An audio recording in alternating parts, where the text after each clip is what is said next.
Okay, we are back on schedule now. After a busy few weeks there, I guess the upside is I did manage to make a few short videos to put on Facebook, but we were really so busy it was difficult. Not just that, and then my iPhone storage got full, so I had to stop making videos. But that might have been a good thing. At any rate, it was a great trip. I'm still unpacking everything that I learned and trying to fix it in my mind, my memory, and so forth.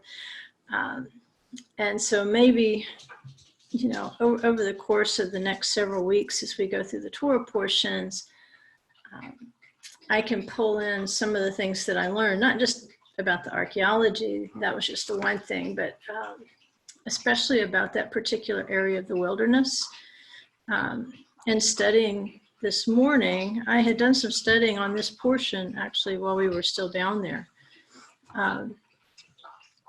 And I found some things this morning that I thought were pretty incredible just based on the first couple of verses of the portion that I hadn't really thought about up to this point. So we're going to do a little bit of exploring, and where I'd like to take this is actually going to take a couple of weeks. Maybe, I think we started last week regardless in picking up this particular thread, but I want to start touching a little bit more on the heavenly chariot, what's called the Merkabah. We've already done that a little bit, but I'd like to do it some more because I think for the first time today, I saw the connection to the Midbar, or the wilderness, and why people needed to keep going down to the Midbar. You know, when I was on the trip, I heard a lot of people discussing the wilderness because that's where we were. And I thought, well, maybe they might be reading a little too much into some of their conclusions. And I still kind of feel that way. If a place is important to you, then you can tend to make it the focal point of everything. Nevertheless, as I was reading this morning, and it may have been due to that, me kind of turning that over in my head and saying, well, can you really stretch this from there to there? I don't think we're stretching on what I found this morning, and I've never heard it before. There might be somebody out there that has made this connection or taught about it or something, but I've never heard it. And it actually shows us how the wilderness, or the Midbar, is an essential component before we go into Israel, when we're talking about that elevated spiritual level that they enjoyed in the wilderness, where it was a semi-supernatural journey.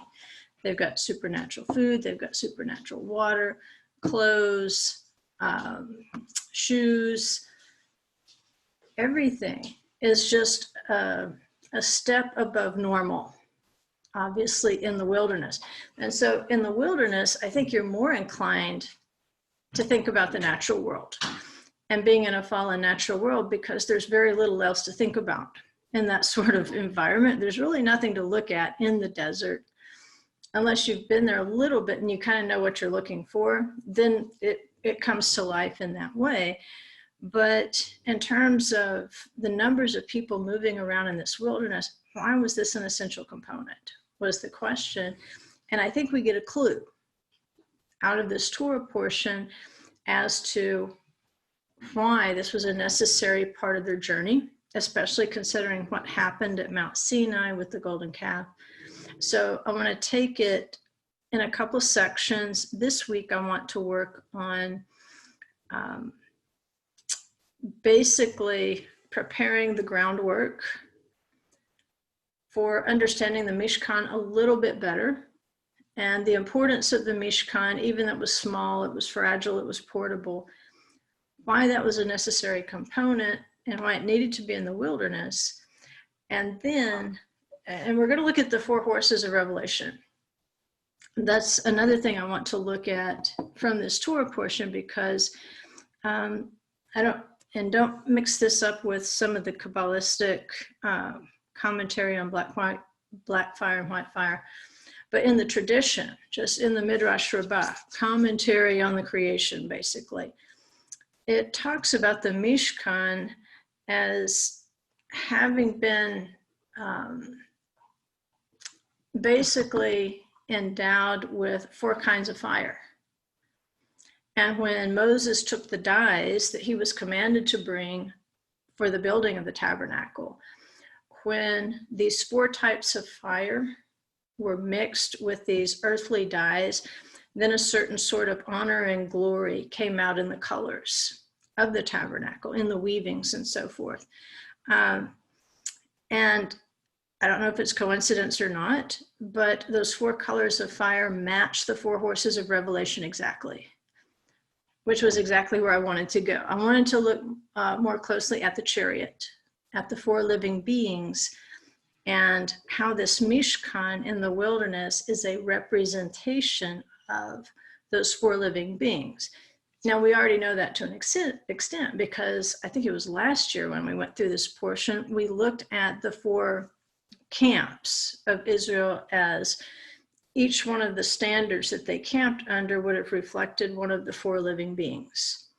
And so basically in that encampment, if they needed to move in a particular direction, yes, we know that Judah would lead off, but because of the arrangement, they would have the ability to go in any direction without turning the whole camp. And so that's what I want to do. I want to work a little bit getting into the chariot because we've already laid that background with at least the Egyptian chariot, singular. And I think in this case, we will see that there is a singular chariot as well. And what we want to do is see how is that represented by the Mishkan. So let me start the sharing with you. And by the way, the workbook 2 revision is out. It is up on Amazon. It's the 7 abominations of the wicked lamp, the 7 seals, 7 trumpets, 7 bowls. That's it right there. You got it. And if you do have it and you notice any errors in the printing, it's basically in a proof stage. But I went ahead and made it go live because we've got a couple of Bible studies that we're wanting to go ahead and start. And so I can still make any corrections if there's spacing or anything like that you see. It was difficult to proof it because I was in Israel. And it doesn't look the same on a computer screen as it looks on a printed proof. So it was a little bit of a difficulty there. But I can still make changes. And when I get my proof copies, you got yours before I got mine, apparently, which is fine. I'm going to go back through it with a fine-tooth comb again. So if any of you see anything on there, you know, any weird fonts or something that happens, even though it might look right when you look at it on the computer, once it's printed, something weird can happen. So just let me know and I can still make corrections at any point that I need to. So that is out. So we've dealt with some of this material previously as we went through that workbook with the Torah portions. And so we've already got a really good foundation for this in terms of looking at that heavenly chariot, looking at the Egyptian chariot, and so forth. So let me get this screen thing going here. And I added in the Haftarah section, you'll notice in addition to Ezekiel 43:10 through 27, I also added Ezekiel chapter 1 through 28. And if you're in the Tuesday class and you're listening to this before Tuesday class, if you would pre-read that Haftarah, because when we start talking about the chariot tomorrow, I think it's going to help you to have that fresh in your memory in terms of what those 4 living creatures looked like and about the numbers of wings, because there's a little bit of a disparity between what Ezekiel sees in the vision of the chariot and what John sees in the vision of the chariot. And so we're going to reconcile that and say, here's a possibility as to why they're saying two different things. Number one, they're having visions of two different time periods. But pre-reading that would help, by the way. And then you would obviously be comparing it to Revelation chapter 21. And the specific verses would be 17 through 26, but it never hurts to read an entire chapter for the context. So the title of the Torah portion is Tetzaveh, command. And what we're going to look at again is the four fires of the Mishkan and how they relate to the Merkavah, or the chariot. Merkavah means chariot, by the way. So let's take, it's acting kind of weird, it's kind of slow.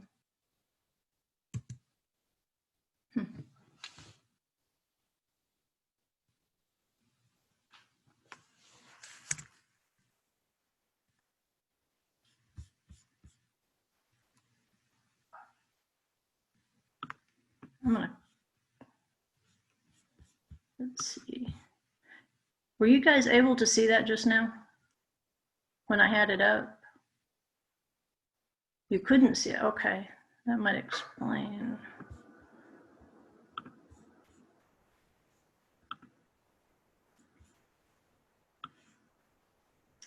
Let's try again.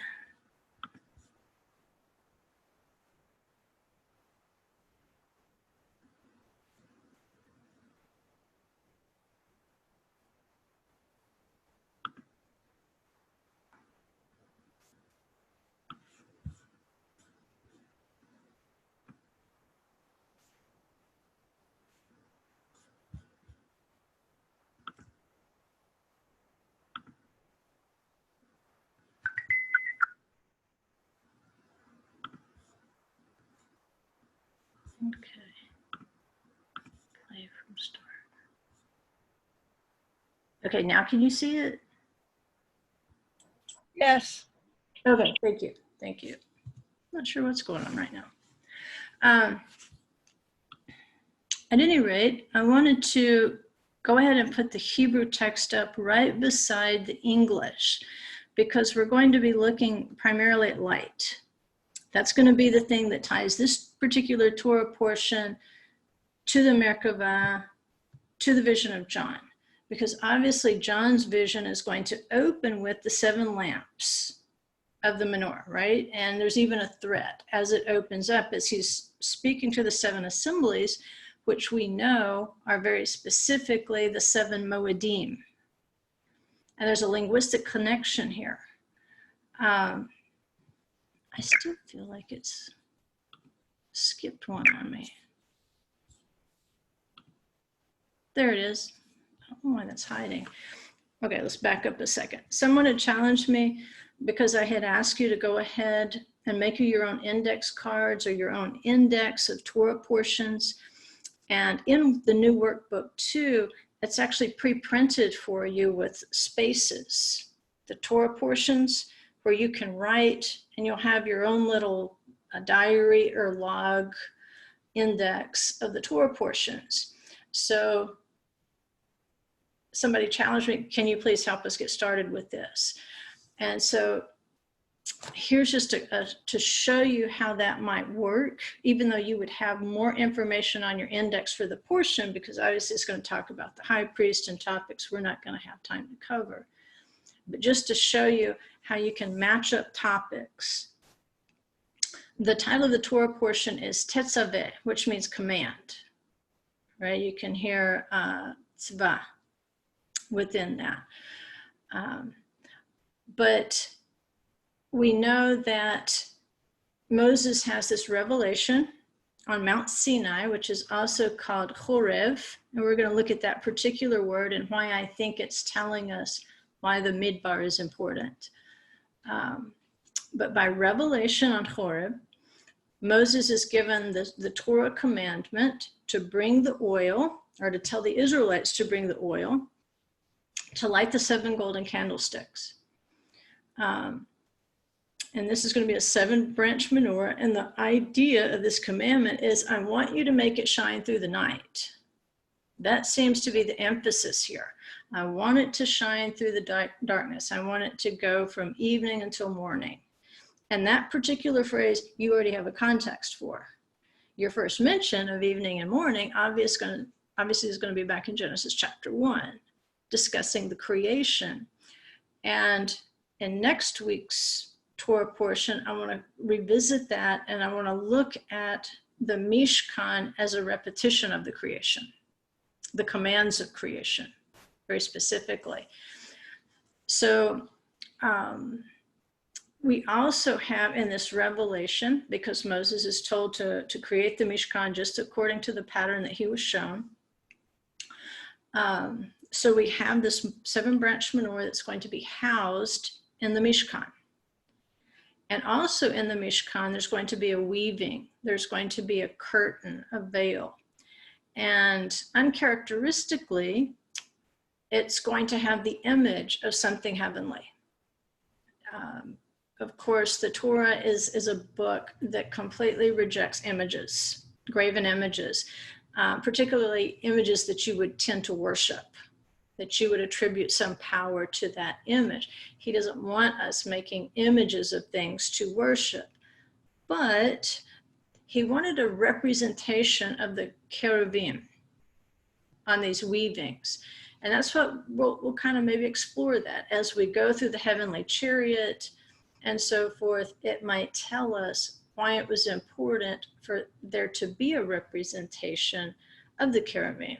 The most obvious being that they guarded the way to the garden. And so if you see this representation of the 2 cherubim, then as you go to worship in the Mishkan, or if you think about worshiping in the Mishkan, that image might be in your head, and it might remind you of the point of worship. The whole goal of what we're doing, obviously, is to have that restoration to the garden. There's an idea of resurrection that having those cherubim there might have encouraged people that, yes, there is a point in this. It's not just all, dead bulls and goats. It's not just, bringing money or whatever it is you want to contribute. There's a point to this. Don't forget the point. Don't get so caught up in the details you forget the point. And that is to serve Adonai. Because if you cannot serve Adonai, then you cannot live in the garden. You just can't, because that was the whole point of the garden. They were to work the ground, right? They were to serve, and they were to guard it. If you can't do those 2 things, how in the world do you think you're going to live in the garden? How can you expect to be resurrected and enjoy full garden privileges if you can't do those 2 things? Why would he resurrect you to do the very thing we got kicked out for? So having those cherubim would have been a reminder, even of the importance of the commandments. Because remember, we got 2 dynamics going on. We've got the Egypt dynamic, which is going to be salvation from death. But then we've got the Babylon dynamic, which takes us into Revelation, where the goal is holiness. And so there's a wilderness in between them when we're thinking of those 2 concepts. And a lot of times if we talk about the commandments, we might hear Tetzaveh. We might hear a clear command coming from the Torah, and we want to obey that. Someone else might hear it and say, oh, you're trying to earn your salvation. And I say, no, I'm learning to walk in holiness. He brought me out of death, but if I'm going to go into the garden, then there are certain expectations, basically 2. I have to be able to do the original 2 things that I was created to do, which was to serve in the garden and to guard that garden. And so he's going to take me into the wilderness to see if, number 1, I will serve, and number 2, if I will be tempted into letting my guard down. And if I don't pass the test, there will be serpents, right? And in the wilderness, what did the Israelites encounter? Serpents. So at any rate, we know that the cherubim are part of that identity of the 4 living creatures that Ezekiel saw, and that they represent the spirit of the living God. and that wherever the spirit goes, those four living creatures had to go. One did not leave the other. It was chayot, means living creatures, but it also means wild beasts. So we've got a contronym going on there that we'll look at later when we look at the four altar judgments, and one of them is the wild beast or the chaya. And that's going to be interesting too, because we've looked several times at how the chariots are actually the chariot. They're one, but they're many. And so when he describes the four altar judgments, and he describes that one of them is wild beasts, okay, it's usually translated as plural, but it's not. It's chaya.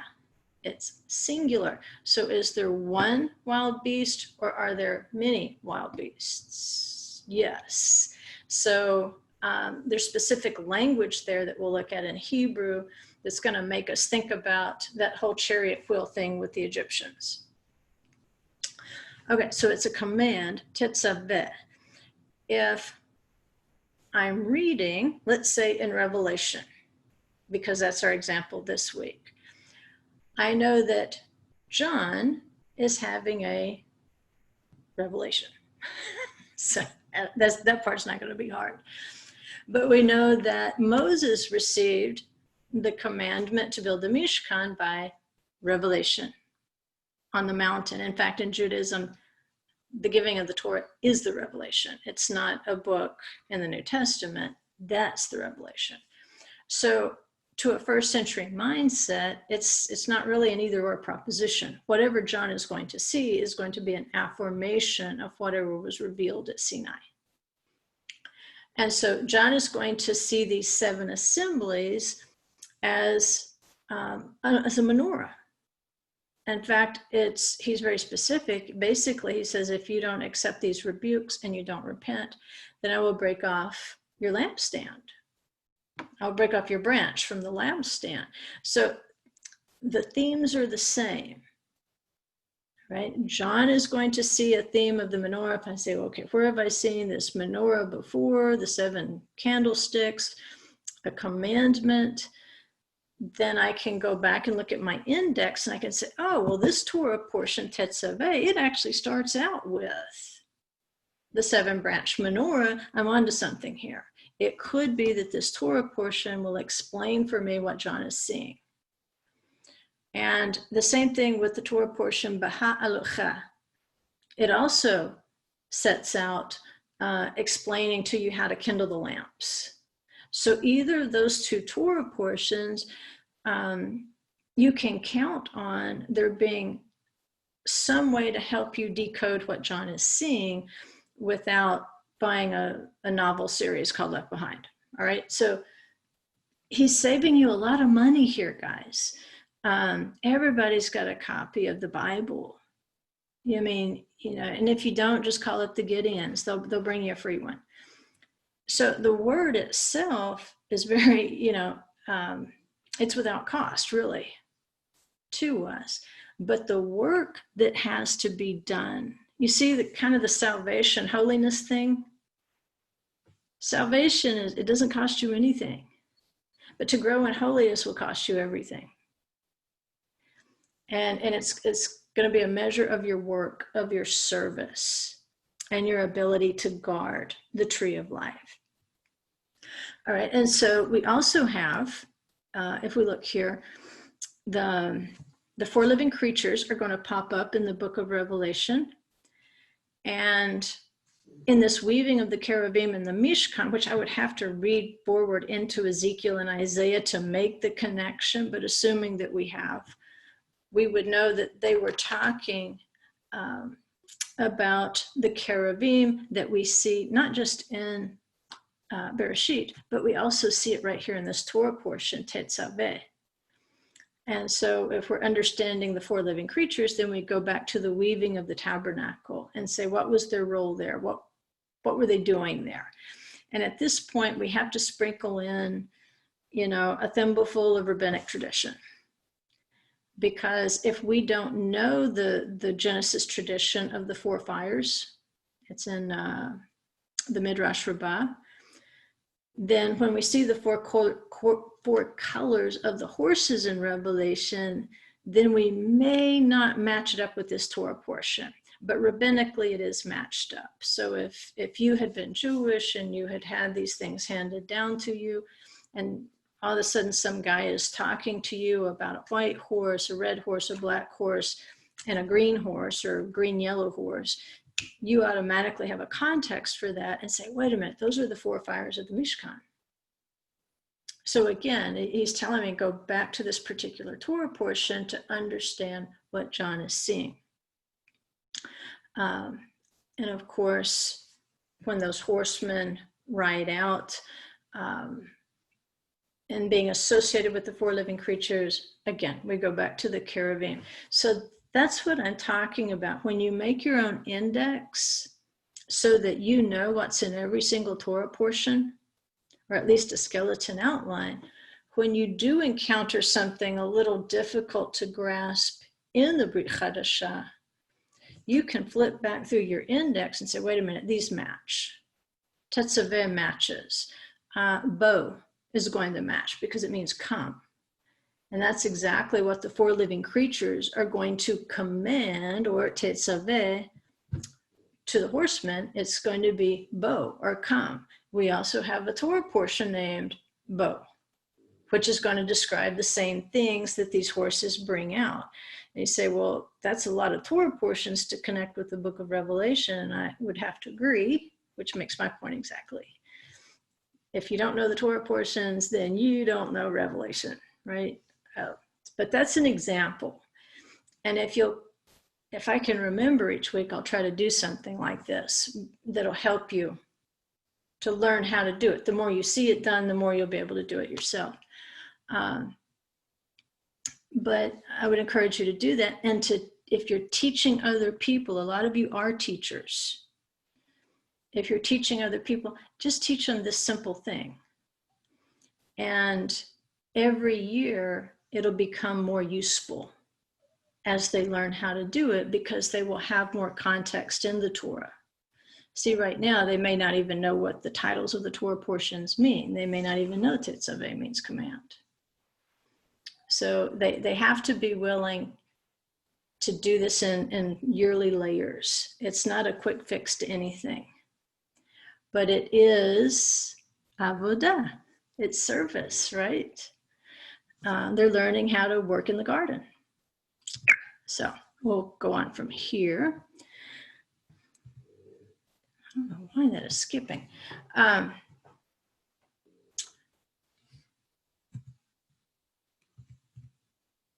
I'm the one that's doing it. I'm the one that's messing it up. Okay. Somehow I got those out of order. It's okay. I'm not quite myself yet, but the good news is I'm not anybody else either. So we're going to compare these two passages. We've got English and Hebrew, which is going to be the beginning of the Torah portion, starting in Exodus 27:20, if I'm not mistaken. Yes. And so he says, you shall charge the sons of Israel that they bring you clear oil of beaten olives for the light. And if you'll glance over to the right-hand side to the Hebrew, it's lamaor, for the light, to make a lamp burn continually. And that is ner tamid. If you've ever been in a synagogue, you saw this light above the ark where the Torah scroll is, and the light never went out because it's a ner tamid. They keep it going all the time. It's a continual light. And he's saying, this is what I want the Israelites to do. I want them to bring this oil for the sake of the light. Lama or, because remember when you did workbook 1, we talked about le moedim, the sun, the moon, and the stars. They were created for the sake of the moedim. And so this clear oil is going to be for the sake of the light. He says, in the tent of meeting, outside the veil, which is before the testimony, Aharon and his sons shall keep it in order from evening to morning before the Lord. It shall be a perpetual statute throughout their generations for the sons of Israel. You say, well, how can it be a perpetual statute if there's no tabernacle or temple anymore? Well, how many times in the Gospel of John, our good old boy John, does Yeshua speak to us and pray for us to be light? In fact, in the first chapter, he is called the light repeatedly. And it just says, the world could not comprehend that light. And so John is all about light, light, light. And it goes back to the Mishkan being the pattern for the Babylonian exile, where they said, you know what, we could actually meet together. And we could read scripture. And we could talk about the scripture. And that eventually morphed into what we would call a proto-synagogue. And then by the first century, we see more of these synagogues where people meet to read the scripture, to discuss the scripture and the prophets, But this is our example, that the light does not have to go out simply because the physical building is no longer there, that light can be carried in human beings. And we're going to see why. I'm going to show you linguistically why that can happen. The key phrase is it's going to drive us back to our first mention, from evening to morning, which tells us we need to look at two particular days of creation. We need to look at the first day of creation, where there was separation of darkness and light. And then we need to look at the fourth day of creation, where he put the sun and the moon as luminaries. Why? In order to separate, again, the day and the night, the light and the darkness. Again, the arrangement from evening to morning. And there's going to be an inherent goodness in this light. The first day of creation is pronounced Tov, so is the fourth day pronounced Tov. So there is a goodness to the light. Let's see. Okay.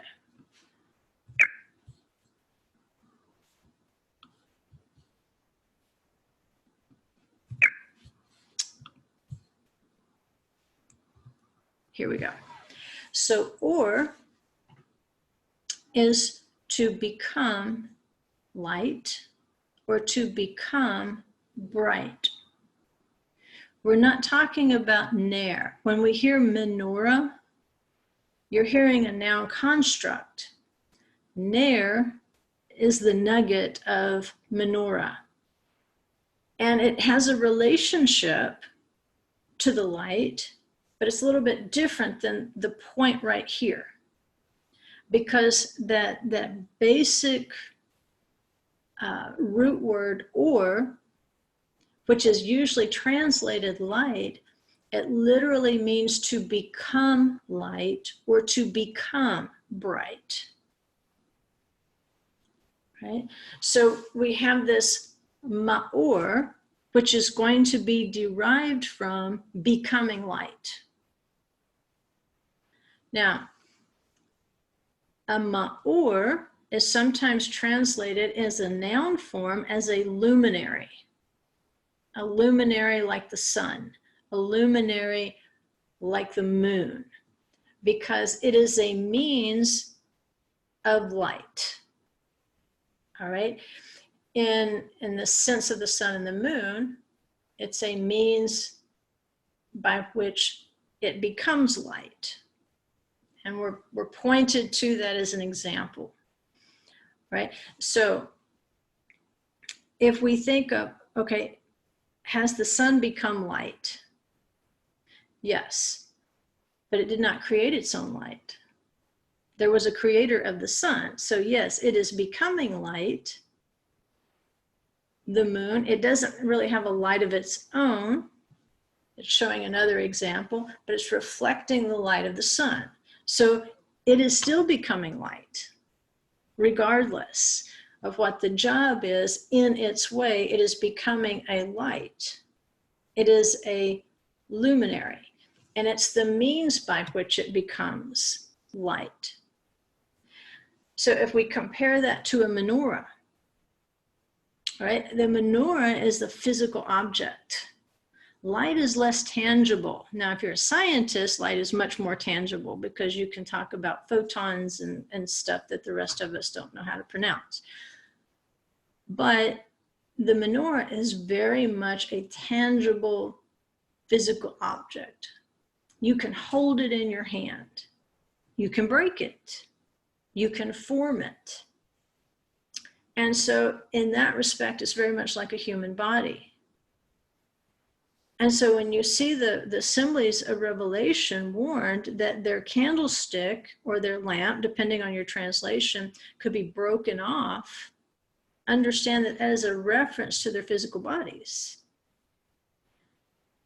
Because it's describing the vessel itself, not the light itself. And that makes you think of, okay, the proverb says the Torah is a light. The commandment is a lamp. So it's describing you the primary light and then the vessel for the light. And he's telling us, look, if we don't become a ma'or, a luminary, which originates from actually becoming light, from the Creator, then he says, I'll snuff out your life before you have fulfilled all the light that you were capable of being in the world. And now that's a pretty serious thing. People are taking their lives so casually in this generation. It's just nothing for people to commit suicide.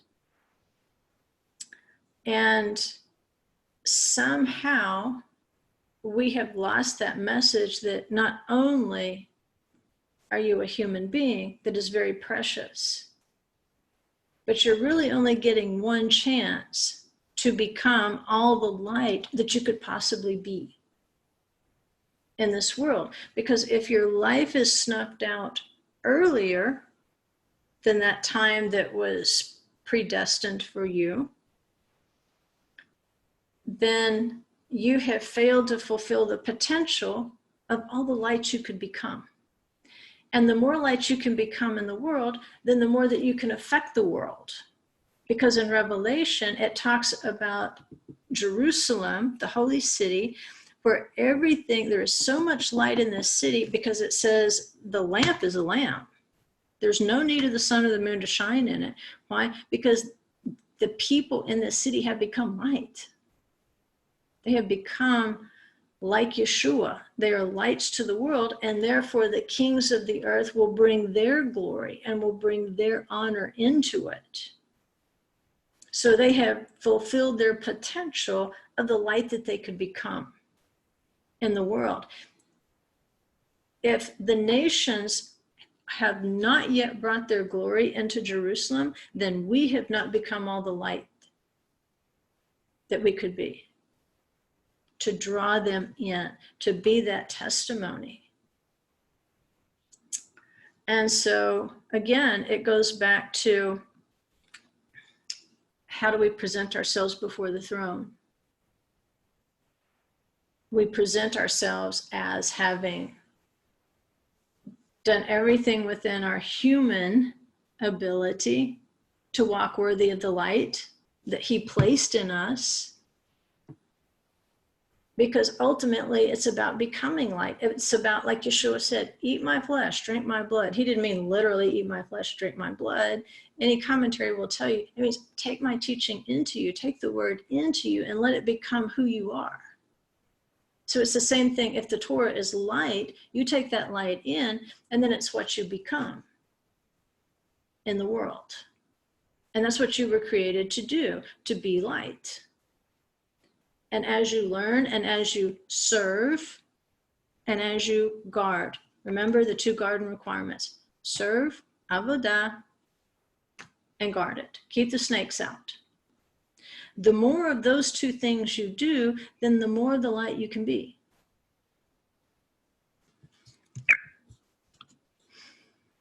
So let's look at Revelation 21:17. And this is going to go back again to our acacia boards from last week. That's why I say we've really not left last week behind. I I want to keep looking at this acacia tree and the boards. Remember, the boards were not stacked, but they were stood around the tabernacle. They couldn't be stacked. That would have created ranks. They had to stand erect. They had to stand upright. So they're protecting the Mishkan itself. And then again, if we look at the Ark of the Covenant, has an outer layer gold box, has an inner layer gold box, but between gold and gold, there is an acacia or a shittim wood box. So the acacia, it's going to guard the heart of the Torah. I mean, it's immediately surrounding the Torah. But not only is it in this closest place where the Torah can rest, can have a resting place inside of the box, but it's also standing guard around the tabernacle itself. So there is a work of avodah, there's a work of service in the Mishkan with the acacia tree, but there's also an active act of guarding. Because as long as that wall is there, it's a partition. It's saying to the snake, stay out. Don't come in here. This is a holy place. This is where we learn how to be holy. So now we want to look at what John sees in his revelation. It says he measured its wall. And when it says wall, I want you to think about the wall around the Mishkan. Even though we're talking about the temple, there's going to be some similarities here. He measured its wall 72 yards, according to human measurements, he says, which are also angelic measurements. That's important. That's not a random statement. They're also angelic measurements. The material of the wall was jasper, and the city was pure gold, like clear glass. The foundation stones of the city wall were adorned with every kind of precious stone, and the street of the city was pure gold, like transparent glass. And if you'll remember, within the rivers of Eden was good gold. That was the simple description. He says, I saw no temple in it, for the Lord God, the Almighty, and the Lamb are its temple.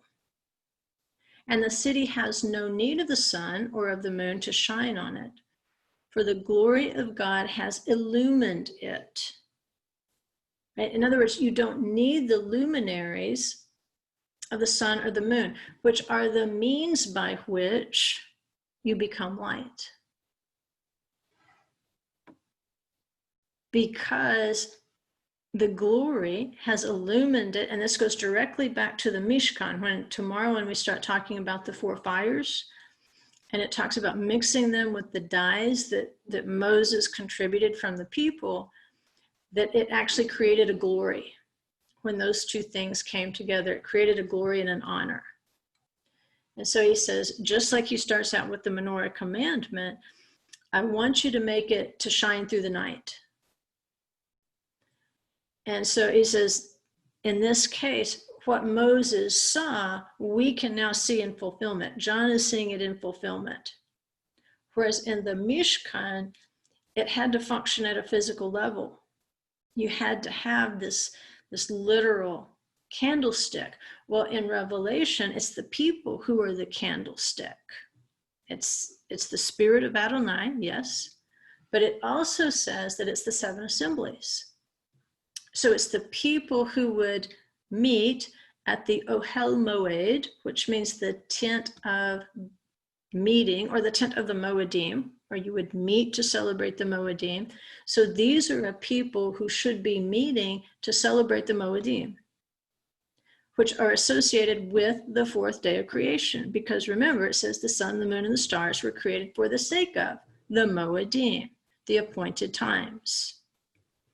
And so if these 7 candlesticks don't even know the appointed times, that's going to be a problem. How can they be the light that they were created to be when they don't even know when to light up? But he says, this type of obedience, this sort of service, what will follow is that you will actually become this light. Like in what Moses saw was that God himself and the Lamb, they are the glory of the city. And that's what we are supposed to learn from looking at the menorah, that we are supposed to be that light, and we are supposed to know when to meet at the appointed times. And it says the nations will walk by its light. Why? Because they have become light. They have become Torah. The Torah is a light. Well, how do you get to be a light? Well, it tells you the commandment is a lamp.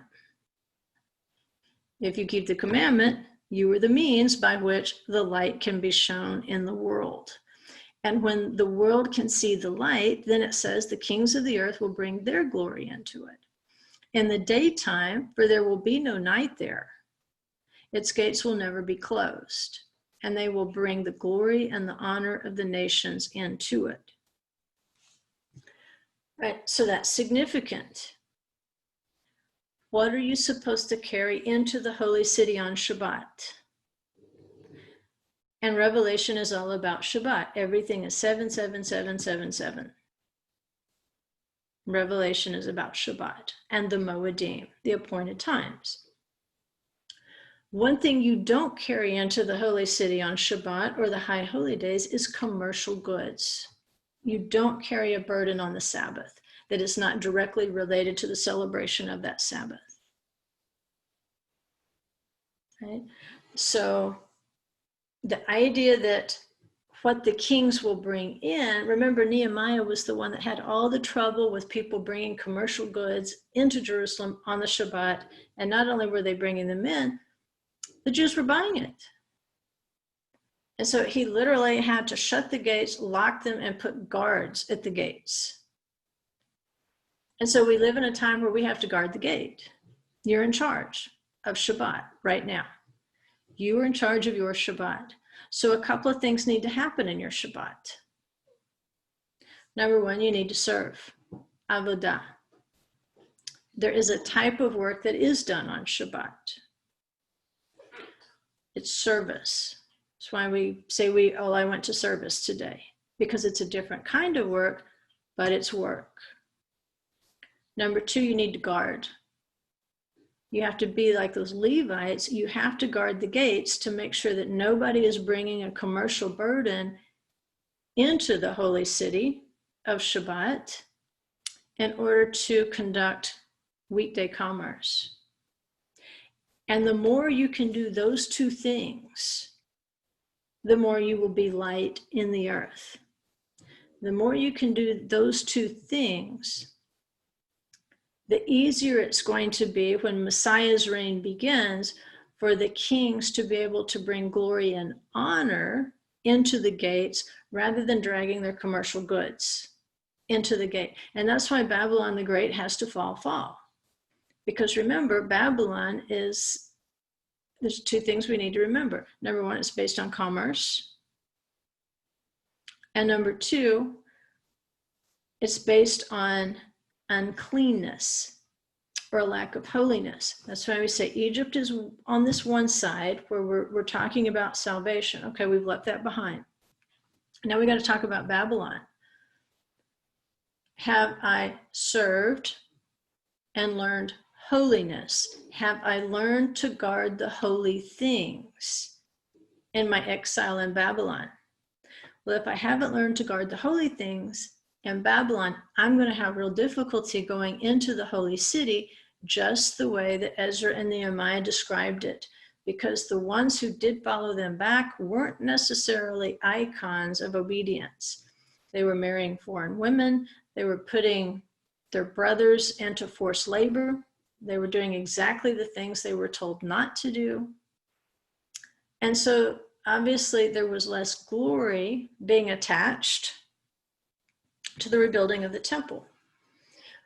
What we're supposed to carry into it on Shabbat is not commercial goods. We're supposed to carry glory and honor, that part of our service. And John says the measurements here are angelic. And when he says angelic, we need to look to the walls of the Mishkan. Remember, the boards make up the walls of the Mishkan. They stand erect. And according to tradition, what they represent is the seraphim. Because it says the seraphim, they basically stood and, you know, they protect, which he doesn't need protection, but in terms of, you know, the setup of the throne, you've got cherubim, you've got seraphim around the throne, and they each have a particular job. But they say that the walls of the Mishkan, I mean, seraphim, by the way, means fiery, that they represent these walls because they guarded the Mishkan itself. Just like in the inner precincts, the cherubim are going to guard, like they're woven into the veil. They're atop the Ark of the Covenant on the cover. And so the seraphim are going to represent the walls of the Mishkan. The walls of the Mishkan represent the seraphim. And it's an angelic way of measuring things out. That the wall that stood around it actually represents beings that are in attendance to the Holy One.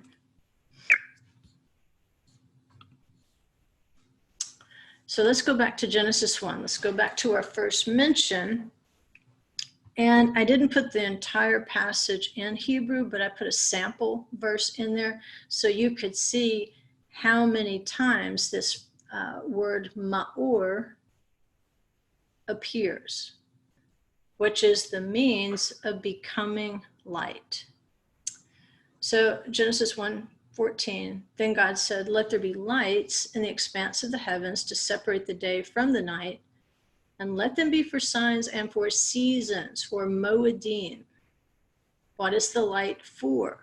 What is this menorah for? Well, he tells us very specifically what light is for. It's for signs, it's for seasons, and it's for days and years. Significantly, Moses is told when he encounters the burning bush, he says, this is going to be a sign for you. You're going to come back and you're going to worship me on this mountain. Right? What is a sign? It's part of the seasons. It's part of the moedim. So when he gives us a menorah with lights, then he's incorporating these seasons of the moedim into the message. He says, let them be for lights in the expanse of the heavens to give light on the earth. And it was so. And Ezekiel's going to describe this in minute detail, by the way. God made the two great lights, the greater light to govern the day and the lesser light to govern the night. He made the stars also. God placed them in the expanse of the heavens to give light on the earth, and to govern the day and the night, and to separate the light from the darkness. And God saw that it was good. There was evening and there was morning, a fourth day. Right? So our creation language is embedded right here into this Torah portion, Tetzaveh, Ma'or. Right? The means of becoming light. And it is associated with the moedim. You've got the moedim mentioned specifically in Genesis 1. You've got the very name of the Mishkan, Ohel Moed, the tent of the Moed. And then you've got John specifically relating to 7 assemblies. And the only assemblies John would have known about would have been the 7 moedim. He didn't know anything about First Baptist or Methodist or Catholics and so forth. Those things didn't exist. There were only 7 moedim for him. And so from beginning to middle to end, it's all tied into the moedim, the way that we become light, the means that we become light in the earth is connected to the menorah and the moedim. It says he made the stars also. We could probably do a whole lesson on why that's separated in terms of like, oh, and yeah, by the way, the stars. Because the primary luminaries, and the stars are the sons and daughters of Abraham, by the way. but there is a greater mission. The stars don't necessarily govern the Moedim. They will be a sign of the Moedim for sure, but you have to factor the sun, you have to factor the moon in order to be able to calculate your biblical calendar. Right? Yes, the stars play into it, but they're not the primary luminaries. Okay, so Rabbi Kahn is commenting to this particular Torah portion, and I thought it was just ironic that he's talking about Revelation as the revelation of the Mishkan at Sinai, and a typical Christian thinks of the Revelation as a book in the New Testament. But he writes the Mishkan, and not the Beit HaMikdash, which I misspelled, which is the temple, if you're not familiar with that, was built first. In other words, the tabernacle was built before the temple. He says the desert and not Mount Moriah was the venue. Yet the theological truth remains unchanged. The Beit HaMikdash, and by default the Mishkan, enable us to bring the revelation into our daily existence. So he's saying the building of the temple, even though it was so glorious, it was not built first. It was the Mishkan. And it was built in the desert. It was built in the Midbar. It wasn't built on Mount Moriah. There was prophecy before that, and then there was fulfillment in the time of King Shlomo.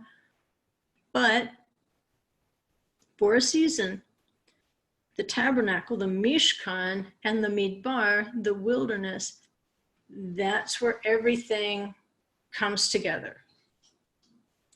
And so he's saying this pattern, which again, they use that in Babylon as the prototype for a synagogue.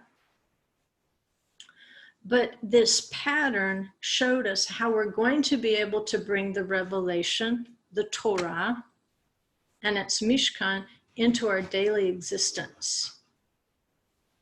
So we know the Torah, the word, is the revelation. The Torah is also the light. We want to bring the light. We want to bring the Torah, the word, into our daily existence, because that is the revelation.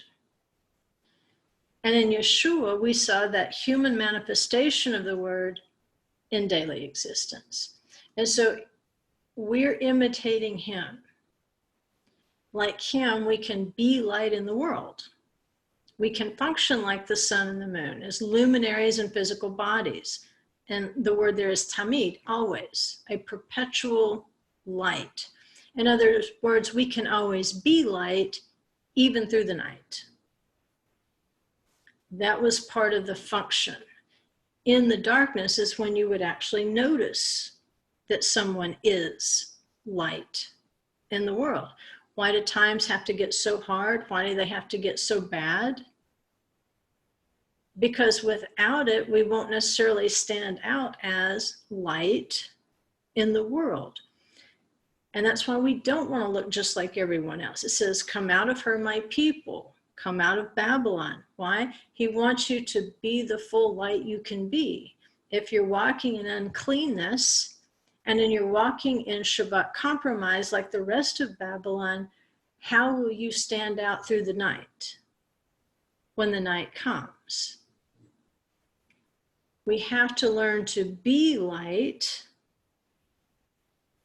in order for that shine.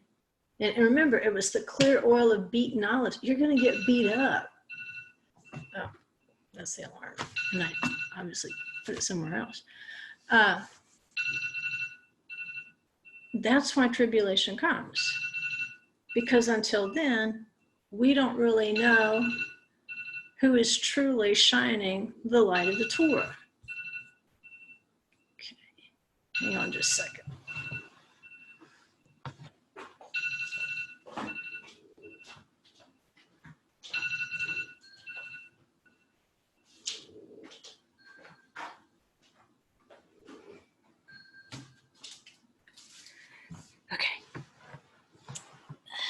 That was my 5-yard dash.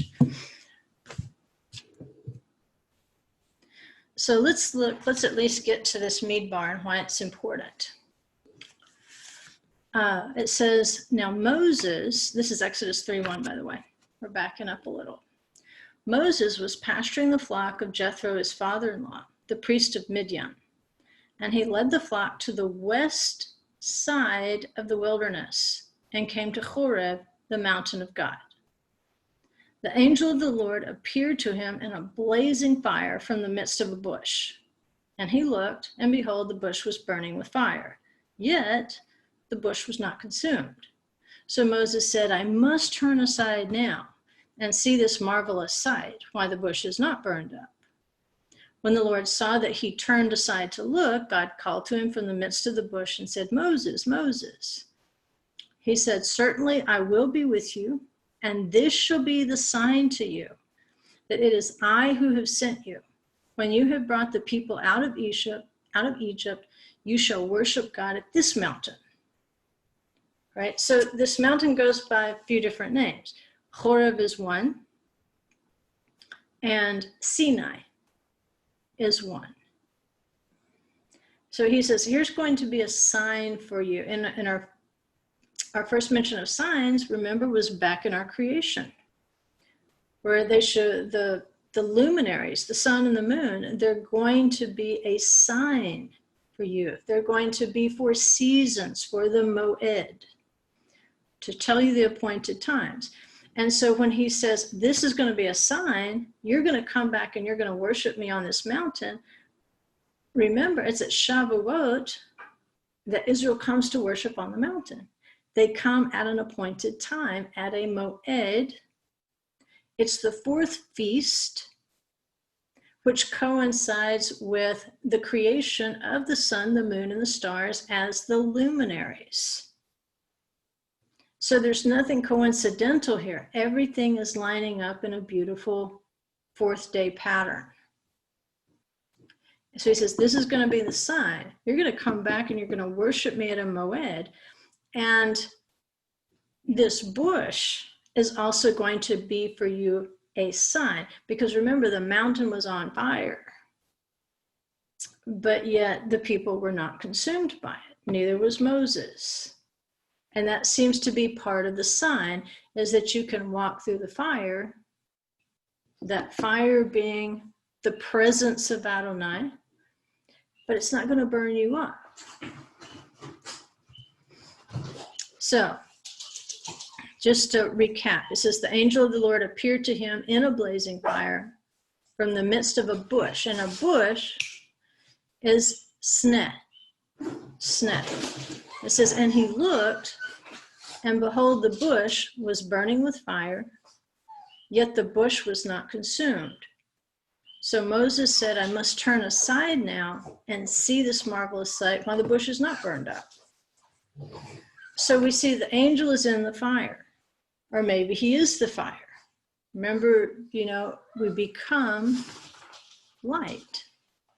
It says the bush itself, the physical aspect of the bush, it's unaffected.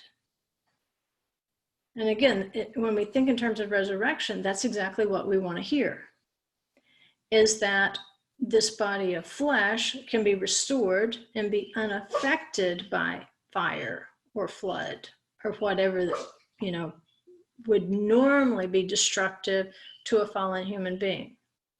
And what he's seeing, he says, this is really marvelous. Now, a sneh is a thorny bush. And this particular context tells us it was growing in the western wilderness. Well, if he starts from Midianite territory, then the western side of that territory is going to be the Arava and the Negev desert. It's going to be in the midbar that we're talking about. And this is what Adonai, he says, certainly I will be with you. And this shall be the sign to you, that it is I who have sent you. When you have brought the people out of Egypt, you shall worship God at this mountain. That mountain, remember, is also Sinai. So maybe some of the pattern that Moses received for the Mishkan was not just in that 40-day time period up on the mountain. Maybe some of the pattern that Moses saw, he actually saw at the burning bush. This marvelous bush that he turns aside to see. When we think of the acacia trees, and remember, this is the only wooden structure within the Mishkan. I don't know what this crazy bird is doing. When we came back at Passover last year, we had bluebirds trying to get in the house, and we just, got back from the dig, and the birds are back trying to get in the house, and it's after 10 o'clock at night. I don't know what the deal is with the birds. So we've got the acacia tree, or the shita tree. And remember, that is vital to the ecosystem of the Midbar, which is where Moses is seeing this marvelous thing, this burning sneh, or thorny bush, in the western wilderness, which would place him in the Arava or the Negev. If you look at this picture I took, this was up toward the Scorpion's Ascent, looking back toward a mountain they call Mount Sin. Some people think that that is Mount Horeb, where Aaron died. There's a debate. But what I wanted you to see was actually the acacia trees down in the Wadi. Those acacia trees in the Midbar are not big trees. I showed you last week a picture of one that was irrigated, and it was a pretty good sized tree. But out in the Midbar, they don't grow to be that tall. They're more like a bush. And it does have thorns. So it could be, by seeing this burning bush, if this is an acacia tree, which is going to be the most common bush that you would see in the Midbar, especially, well, it seems like all the bushes in the Midbar are thorny. So that part of it is not that special. But what would he be most likely to see? Probably an acacia tree. When there's nothing else, there'll be an acacia tree there. And in the Midbar, it's never going to get very tall. In this, you can see, is actually down in a Wadi, which is where the water will run in the flash floods. And even with that extra water source, you can see that they're not very big at all. Okay, so Horeb, this mountain is also called Mount Horeb, where he receives the Torah.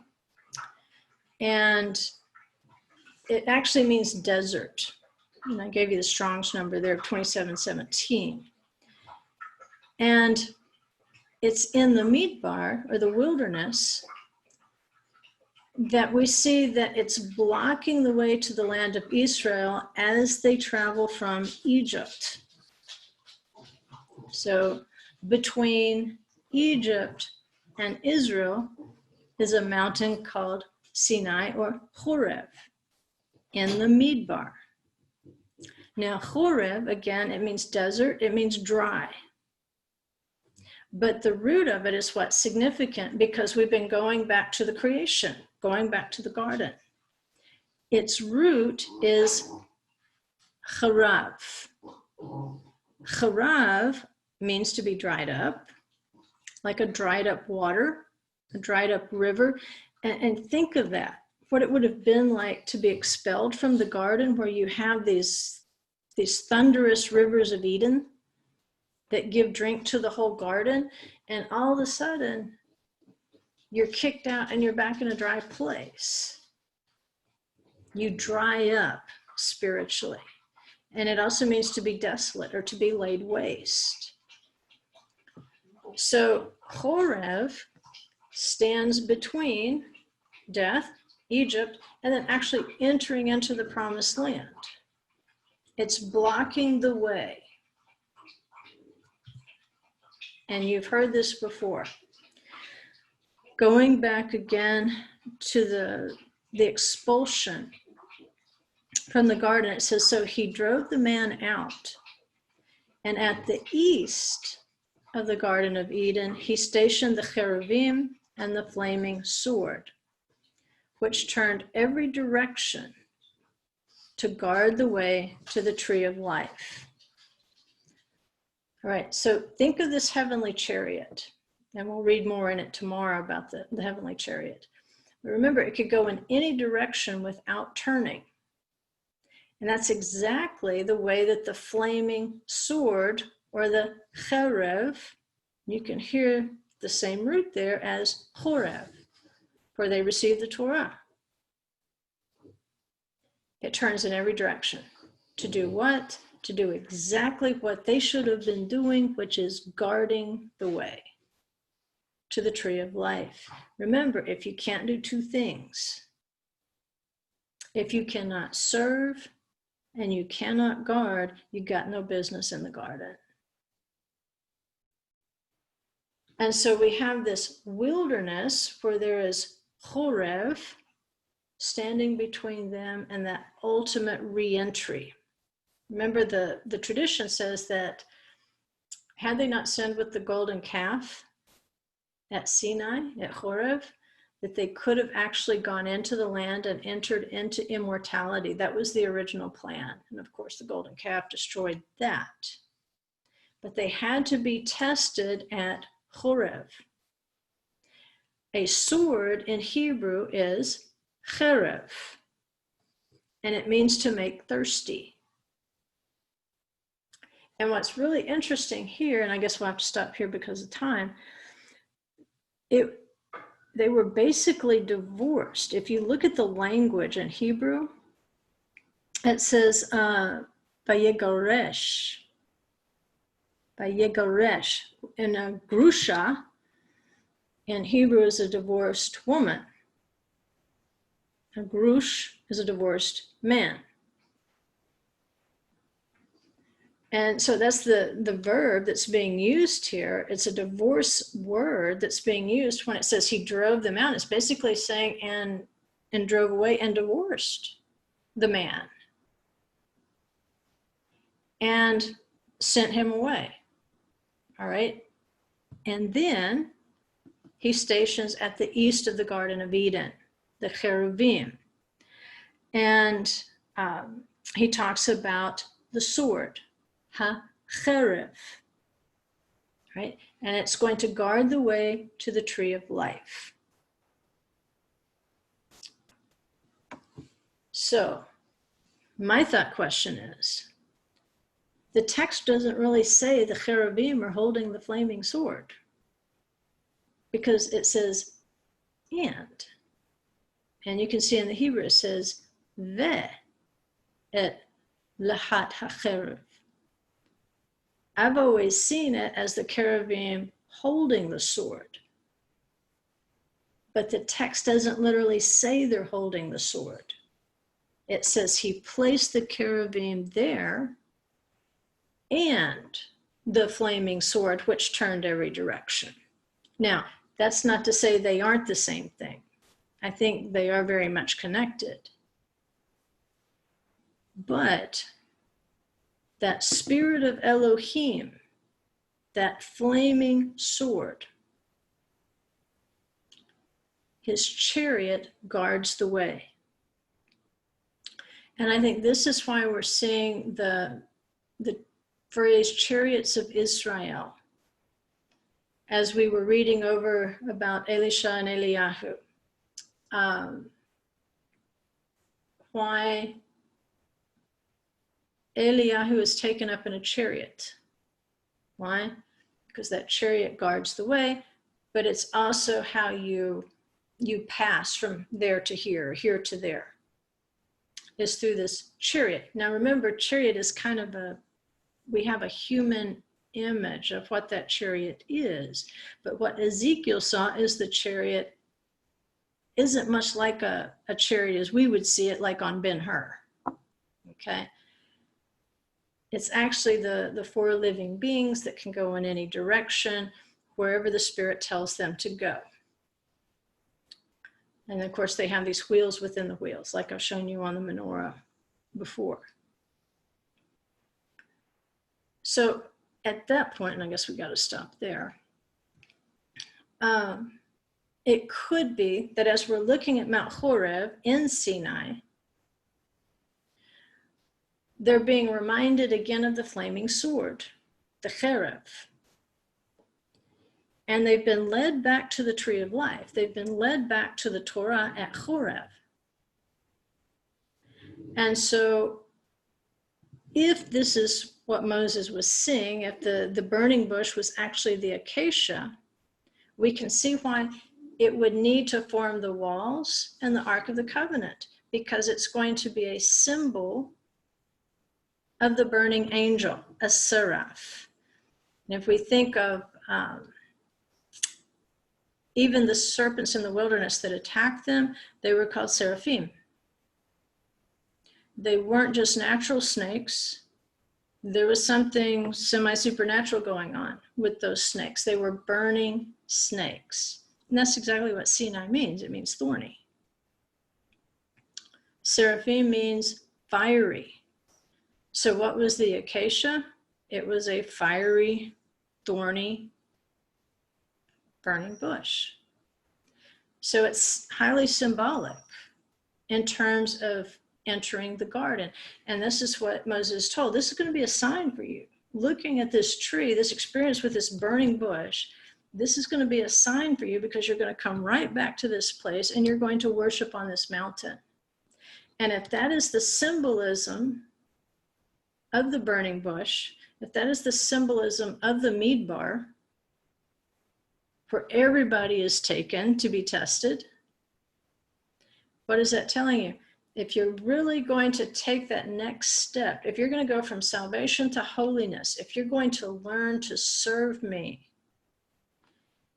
if you are going to learn to guard the way to the tree of life, then you really need to pass the midbar test. You need to pass the wilderness test.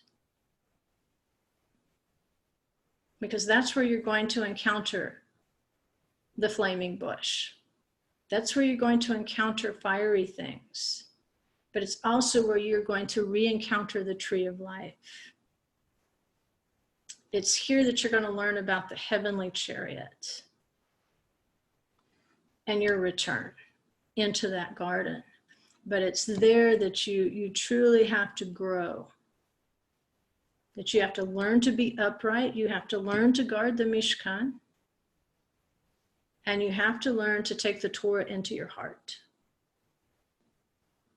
So even though, yes, you're a thorny, lightweight piece of wood in the wilderness, nevertheless, you are encased in good gold.